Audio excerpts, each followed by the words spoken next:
this video we are going to discuss about the valence bond theory of the coordination compound. Valence bond theory, this topic you have already done in your class 11th. So postulates are nearby same, but now there is some changes which are according to the coordination compound. So first of all we will discuss the postulates of the valence bond theory. So considered any of the complex. Now for example, I am taking here example of CHNH3 whole 6 3 plus. So in this case, so for example, we are taking here example of FeCN6 4 minus. This is one of the complex, a coordination compound. So according to VBT, the metal ligand bond is formed by donation of electron by ligand to the metal. So the first postulate, that is metal ligand bond is formed by donation of electrons by ligand to metal. Now this is the first postulate. Now as we know, this metal is a transition element. It has empty d orbitals where it can easily accept the lone pairs or the electrons from the ligand. So this is the first postulate. Now the second postulate, that metal atom must have vacant d orbital. This we have discussed in first point, that ligand is donating that electron to the metal atom, then only metal ligand bond is formed. Now the second point, this metal must have a vacant d orbitals, now which is of equal energy and which must be equal to the number of the ligands which are attached. जितने भी ligand metal atom से attach होंगे उतनी empty orbitals और hybridized orbital इस metal atom के पास present होनी चाहिए in its atomic form और in its ionic form.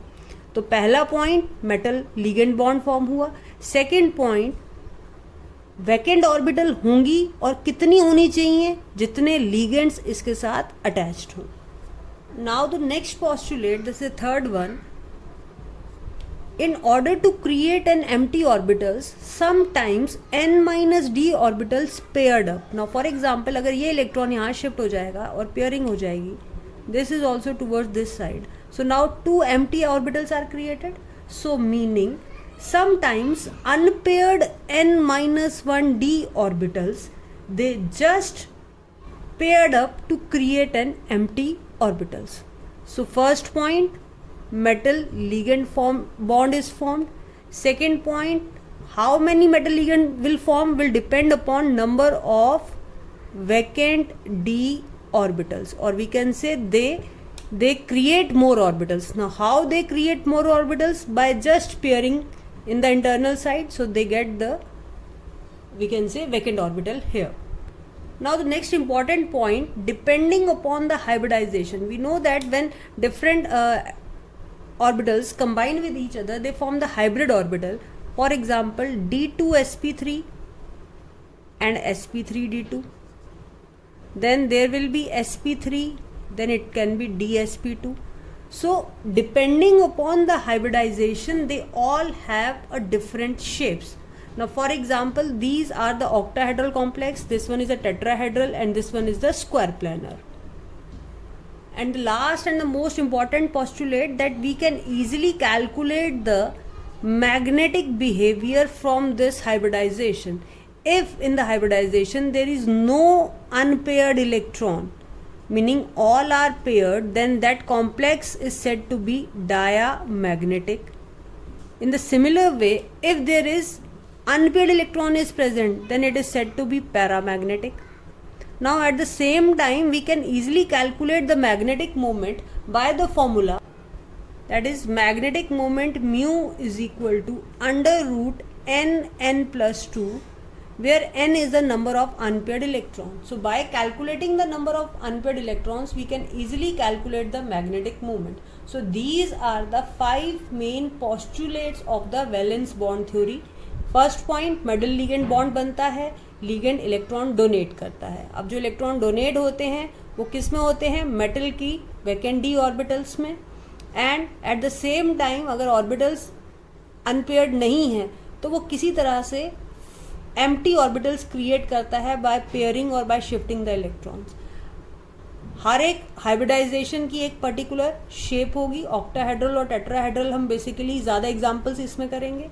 And the last we can easily calculate the magnetic movement by just this formula mu is equal to under root n plus 2. If there is no unpaired electron, that complex is said to be diamagnetic. If there are unpaired electron are present, then it is said to be paramagnetic complex. And this is the formula where n is number of unpaired electrons. So now we will discuss few of the examples related to the valence bond theory. So now this is the complex CrNH3 whole 6 3 plus. Now first of all we will write the electronic configuration of chromium in its ground state. Atomic number of chromium is 24 and configuration is 4s1 3d5. This one is the exceptional case you have already done in your class 11th. So now this is the configuration. You have to write this box form for this. Now the next one is the Cr3 plus. Now 3 electron is to be removed. So 1 from the S and 2 from the D, and finally we get for Cr3 plus we get this kind of arrangement. 3D, there is 4s, now 4p. Now 6 ammonia is given in the complex. 6 ammonia is given and 6 vacant orbital it is required. So 2 orbital from there, 1 from here and 3 from here. Now it become D2sp3 we can say. So in the d orbitals 2 electron, or we can say 2 d orbitals are involved, 1s and 3 p orbitals, which can gain electron from ammonia and form the complex. So this is the ground state. This one is excited state where these are the empty orbital. Then next, for if we are writing that, so now this will be the proper formation. तो आपको इस तरह से represent करना है जब भी copy में लिखना है. पहले ग्राउंड स्टेट लिखा, then excited state, then the complex state where these 6 orbitals are involve in the hybridization. And one more important point, it is paramagnetic. Why it is paramagnetic? Because it contain unpaired electron. Now what is the value of n here? It is 3. So if we calculate the magnetic moment for this, it is n plus 2.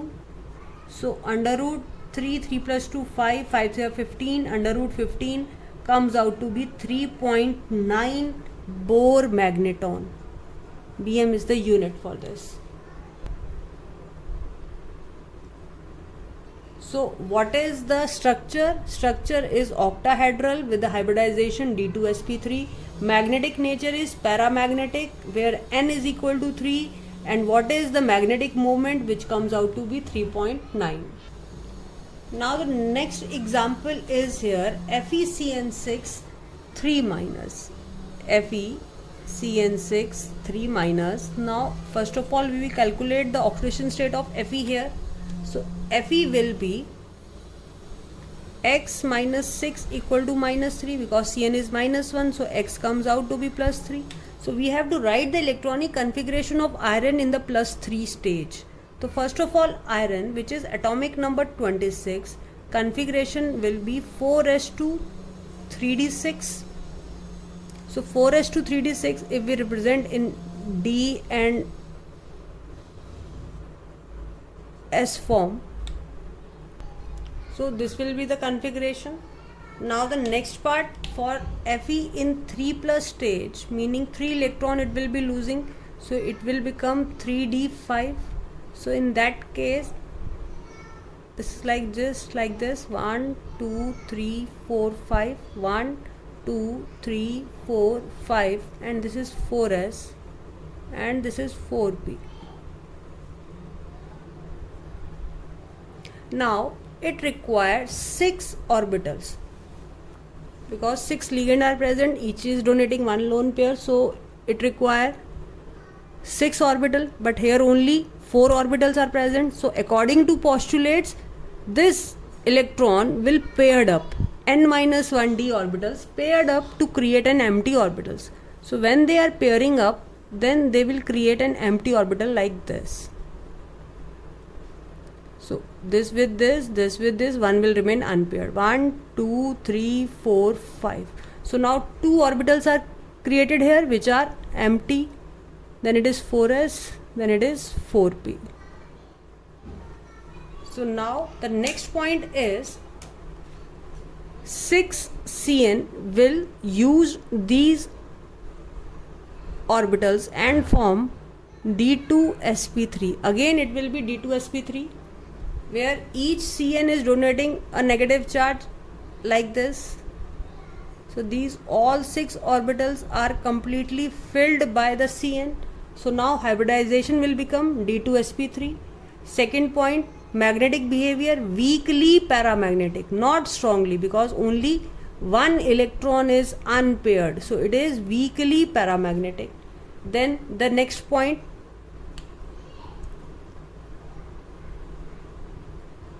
number of unpaired electrons, n is equal to 1. So now what will be its magnetic moment? Under root n plus 2, that is, it comes out to be under root 3 is the magnetic moment.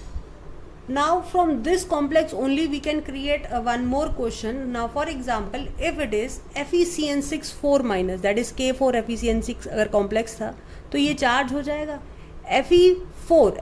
First step तो आप यही लिखेंगे, ठीक है. Now it will be Fe2 plus. Now Fe2 plus meaning now the hybridization will be 3d6. So here 1 electron. तो अब यहाँ पे ये कन्फिग्रेशन चेंज हो गई, ये D6 हो गया. अब अगेन इसे यहाँ पे पेयरिंग हो जाएगी बिकॉज इनर ऑर्बिटल्स हैं वो पेयर कर जाएंगे क्योंकि इसके पास 6 ऑर्बिटल यहाँ पे एम्प्टी नहीं हुए. तो जैसे ही पेयरिंग हुआ तो अंदर का सिचुएशन ये हो जाएगा. तो जहाँ पहले एक इलेक्ट्रॉन प्रेजेंट था अनपेयर्ड, अब वो प्रेजेंट नहीं है. तो what is the difference between FeCN6 4 minus and FeCN6 3 minus? So one complex is paramagnetic but this complex is diamagnetic. Configuration no doubt remain the same, but magnetic character changes. One is paramagnetic but this complex is diamagnetic because there is no unpaired electron present there. So initially you have to write the ground state, then you have write the excited state, then electron distribution is to be taken place, creating vacant orbital by just shifting the electrons to the inner side. Now the next example is COF6 3 minus. Now this is very important example and there is one correlation between them. So again here the electronic configuration, so X minus 6 because each fluorine carry minus 1. So here oxidation state comes out to be plus 3. So X minus 6 is equal to minus 3. So X comes out to be plus 3. So cobalt, which is atomic number 7, 4s2 3d7. So configuration में boxes में D में 7 electron आएंगे, 1 2 3 4 5 6 7 और S में 2 electron आएंगे. अब हम लिख रहे हैं CO3 plus. So now 3 electron to be removed, 2 from this side, 1 from this side, so it will become 3d6. So now it will be like this, 1 2 3 4 5 6. Now this 4s is empty, then there is 4p and after 4p is the 4d. इसकी भी 5 orbital होंगी, अभी यहाँ मैंने नहीं बनाई है, बना दी चलिए, ठीक है. 4s 4p and 4d. Now why there is reason for writing this 4d? In case of fluorine is a weak field ligand. ये एक फील्ड होता है जो हम CFT में डिस्कस करेंगे कि इसकी वीक लिगेंड फील्ड है which is unable to pair these electrons. So if it is unable to pair, so now how to create this 6 orbitals? तो 6 can be only possible if we use s, p and d orbitals. So now in this case these 6 orbitals are used, that is initially s, then 3p, then d2. So it is a strongly paramagnetic. Why? Because it contains 1 2 3 4 unpaired electron. So here n is equal to 4 and yes it is paramagnetic, and if we have to calculate the magnetic moment it will be n plus 2. Now one more important point. Now what is the difference between the D2 sp3 and sp3d2. Both are the octahedral because 6 ligand are present. So now the difference is that this is known as an inner orbital complex. This is inner orbital complex, and if it is starting from the s part, then it is known as an outer orbital complex. This is the outer section of the complex. So this complex is known as an outer orbital complex, and those which are using the d orbital initially, they are known as an inner orbital complex. Now I will discuss few of the correlation between the two. Outer orbital complex as such sp3 or sp3d2. Similarly, inner will be d2sp3, or in case of tetrahedral meaning a 4 ligand, it will be dsp2. So एक तो correlation ये हो गया, ठीक है, कि starting point different होता है. सेकेंड कोरिलेशन, जब भी इनर ऑर्बिटल कॉम्प्लेक्स बनता है, इनर ऑर्बिटल्स आपस में पेयर्ड अप होती हैं, तो मीनिंग या तो वो कॉम्प्लेक्स वीकली पैरामैग्नेटिक होगा, जैसे कि अभी हमने FeCN6 होल 4 देखा था. So it can be weekly paramagnetic, ठीक है, जिसमें हमने Fe3+ लिया था और एक ही अनपेड इलेक्ट्रॉन आया था, ठीक है. तो ये वीकली इनर ऑर्बिटल वाले या तो वीकली पैरामैग्नेटिक होंगे या कंप्लीटली डायामैग्नेटिक होंगे, क्योंकि इनर इलेक्ट्रॉन क्या हो गए हैं, पेयर्ड हो गए हैं. तो कंडीशन दो अराइज हो सकती हैं, जैसे 1 2 3 4 1 2 3 4 5. तो 1 2 3 4 5, अब ये क्या हो जाएगा, सारा ही पेयर्ड अप हो गया. अगर पेयर्ड अप हो गया तो ये ऐसे हो जाएगा, तो या तो एक ही इलेक्ट्रॉन बचेगा, या पॉसिबिलिटी है कि इस तरह से कुछ हो. तो मीनिंग क्या हुआ, या तो ये वीकली पैरामैग्नेटिक हुआ या डायामैग्नेटिक, या हम इसको वर्ड में बोलें then it will be a low spin. Spin होता है अनपेड इलेक्ट्रॉन की वजह से, हाफ स्पिन हुआ, पर जैसे ही वो पेयर्ड हो जाएगा तो उसमें लो स्पिन हो जाएगा. तो these are also known as low spin complex. और रिवर्स चलिए, डी ऑर्बिटल कंप्लीटली अनपेयर्ड है 1 2 3 4 5, और इलेक्ट्रॉन बाहर की एस और पी ऑर्बिटल में आ रहे हैं, तो ये तो पैरामैग्नेटिक हो गया पहला पॉइंट. तो ये कौन से कॉम्प्लेक्स होते हैं, मैक्सिमम टाइम पैरामैग्नेटिक. और सेकेंड पॉइंट जो इम्पॉर्टेंट है, they always have a high spin, क्योंकि उनमें अनपेड इलेक्ट्रॉन सबसे ज़्यादा हैं. तो जितनी बार हम इनको टोटल करेंगे, स्पिन कितना होता है, हाफ होता है ना, half plus half plus half plus half plus half, तो स्पिन बढ़ता गया. तो meaning they are high spin. और यहाँ पे या तो स्पिन जीरो ही है या बिल्कुल ही लो है, क्योंकि सिर्फ एक ही अनपेयर्ड या दो ही अनपेयर्ड प्रेजेंट है in comparison to the outer orbital complex. So this is an outer orbital complex which is also known as an high spin complex. It is maximum time it is a strongly paramagnetic complex, whereas inner orbital complex which use the inner n-1 d orbital, they are weakly paramagnetic, or we can say diamagnetic, and they have a low spin. So in the next video we will discuss the VBT of the tetrahedral and the square planar complexes.